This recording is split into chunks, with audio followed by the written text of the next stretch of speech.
wa syukru ala nikmatillah, la haula wa la quwata illa billah. Asyhadu an la ilaha illallah wahdahu la syarikalah, wa asyhadu anna Muhammadan abduhu wa rasuluh allazi la nabiyya ba'da amma ba'du. Qala Allah ta'ala fi kitabihil karim, ya ayyuhalladzina amanu haqqa tuqatih wa la tamutunna illa wa antum muslimun. Sobatku sekalian, di pertemuan kali ini mari kita awali dengan memanjatkan puji serta rasa syukur kita atas kehadirat Allah Subhanahu wa Ta'ala, yang mana berkat rahmat dan inayahnya kita masih bisa melaksanakan saum di bulan Ramadan ini, yang bisa dibilang berbeda dengan Ramadan yang sebelum-sebelumnya, yakni kita diuji dengan adanya virus corona atau COVID-19. Tapi mudah-mudahan Allah Subhanahu wa Ta'ala memberikan kemudahan dan kelancaran sehingga kita bisa cepat melalui pandemi COVID-19 ini. Amin, amin ya robbal alamin. Oke, sahabatku sekalian, di pertemuan kali ini insyaallah saya akan memaparkan materi dengan judul meraih kemuliaan hidup. Kenapa saya mengangkat materi ini? Karena bisa dibilang penting. Soalnya setiap manusia pasti ingin menjadi orang yang mulia. Mana ada kan manusia yang ingin menjadi orang yang hina? Pasti semuanya ingin menjadi orang yang mulia.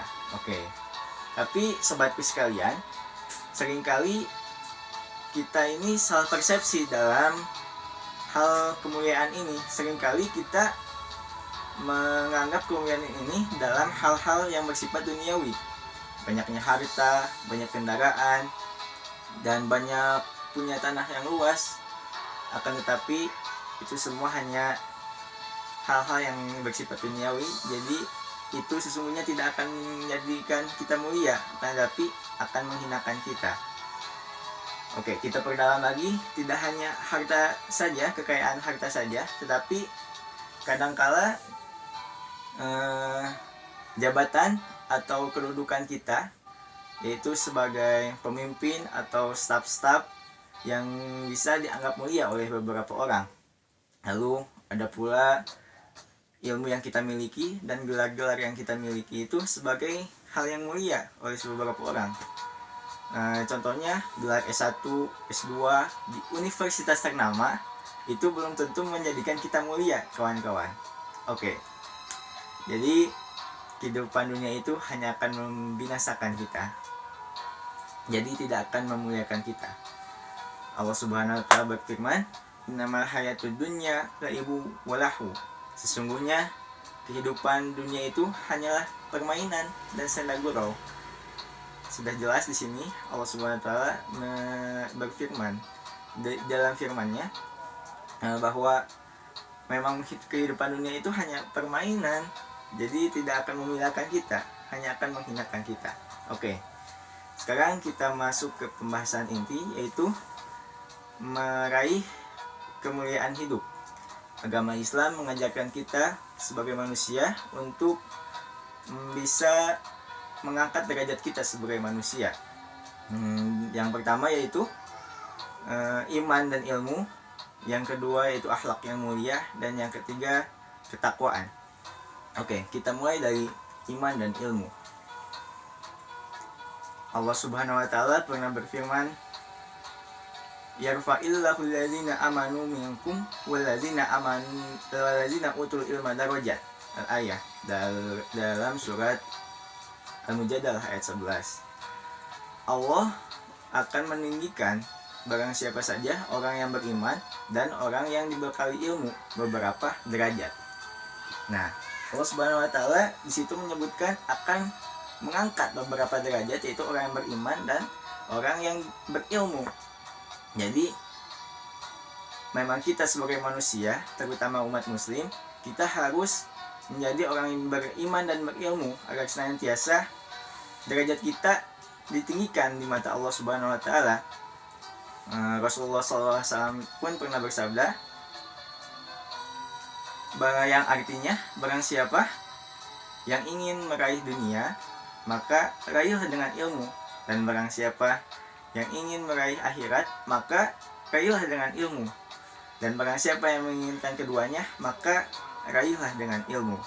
Sudah jelas kawan-kawan sekalian bahwasanya ilmu ini sangat penting bagi kehidupan kita semua. Akan tetapi semua itu akan sia-sia jika ilmu tidak dibarengi dengan keimanan. Banyak contohnya di Indonesia yang seperti itu, yang sering disebut dengan istilah pinter keblinger. Pinter tapi keblinger, yaitu tidak bisa dikatakan tidak beriman. Contohnya, mohon maaf ya ini, para pejabat negara, yaitu MPR, DPR, pasti mereka itu mempunyai ilmu yang banyak. Akan tetapi jikalau iman mereka tidak kuat, tidak beriman, maka banyaklah koruptor di negeri kita ini, Indonesia. Tapi mudah-mudahan insya Allah kedepannya Indonesia dijauhkan dari pemimpin-pemimpin yang kurang iman. Insya Allah Indonesia akan menjadi lebih baik lagi dalam sistem pemerintahannya. Amin ya robbal alamin. Oke, itu yang pertama. Lalu yang kedua yaitu akhlak mulia. Akhlak mulia ini sangat berpengaruh ya. Jika sudah iman dan berilmu, maka kita harus berakhlak mulia. Rasulullah SAW mengajarkan kita untuk akhlak mulia, tapi seringkali kita tidak mengamalkan itu. Contohnya begini, seperti di negeri kita ini, Indonesia nih, dalam pandemi COVID-19 ini nih, ada wacana dari pemerintah yang mengatakan bahwa akan memberikan sumbangan, tapi pada aslinya tidak ada tuh sumbangan. Maka masyarakat tuh langsung menjelekkan, menghinakan pemerintah. Nah, itu sangat-sangat bukan akhlak yang mulia, kawan-kawan. Jika kita mencontoh Rasul Shallallahu Alaihi Wasallam, beliau ketika hijrah ke Taif, dia itu dilempari batu, dihina, dijelek-jelekan, tapi apakah dia membalasnya? Tentu Rasulullah SAW tidak membalasnya. Maka dia berdoa kepada Allah agar senantiasa masyarakat Taif ini diberi hidayah oleh Allah Subhanahu Wa Taala. Dan benar, tidak lama setelah kejadian itu, banyak masyarakat Taif yang berbondong-bondong masuk Islam. Itulah uswatun hasanah kita. Apalagi nih, saya sebagai santri seringkali ketika di sekolah, apabila ustadz dalam kutip membuat kesalahan, seringkali para santri ini atau para murid-murid ini menjelekkan atau melecehkan atau menghinakan para guru dengan mengejekkan itu, dengan menyebut nama yang tidak gitu. Nah, sungguh itu bukan contoh yang baik, kawan-kawan. Mudah-mudahan kita bisa menjadi lebih baik di bulan Ramadan ini. Amin ya rabbal alamin. Oke, jadi yang pertama tadi iman dan ilmu, yang kedua akhlak yang mulia, dan yang ketiga, yang terakhir yaitu ketakwaan.